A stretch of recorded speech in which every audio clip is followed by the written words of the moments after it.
આજે તારીખ 26 ડિસેમ્બરના રોજ સવારે 10 કલાકની જાણકારી મુજબ ગઈકાલે રાતે નાતાલની ઉજવણી બાદ સતલાસણાની મોડેલ સ્કૂલના 18-20 જેટલા બાળકોને ફૂડ પોઈઝનિંગની અસર થતા તરત જ વડનગર સિવિલ હોસ્પિટલે ખસેડાયા હતા. રાત્રે ભોજન બાદ ઉલટીઓ શરૂ થતા તંત્ર હરકતમાં આવ્યું હતું. આ બાળકો હોસ્ટેલમાં રહીને અભ્યાસ કરતા હોવાનું સામે આવ્યું છે. હાલ તમામ બાળકોની તબિયત સુધારા પર છે. રાત્રે 9 વાગ્યા આસપાસ આ ઘટના બની હતી.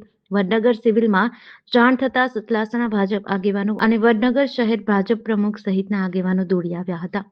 કશું જ નહીં પિંકર. કેમ બેન? બસ નહીં, અત્યારે કોઈ જ વસ્તુ નહીં. શાંતિ આપો ને એમને. તમે મદદ પણ અમે તો આ તે મદદ કરવા આવ્યા છીએ ને. તમે રિપોર્ટ એમને બોલાવો એટલે મગજમાં ઇફેક્ટ થાય, એકબીજાને જોઈને એમને એવું થાય. પણ મેં એમની વાલીને પૂછ્યું બેન, તમને પૂછ્યું કે નહીં? હા, તમે જોડે ઉભા તમે લેવા દો. આ વસ્તુ ખોટી છે. તમને જો વસ્તુ તો કોઈ ખોટી નહીં. પછી લો. જે બનાવ બન્યો છે એ તો ઇમરજન્સી વોર્ડમાંથી બહાર લઈ જાય. આ ઇમરજન્સી નથી, પેલા ટ્રોમા સેન્ટર છે. GDC ન્યૂઝ સાથે ભાવિન ભાવસાર, મહેસાણા.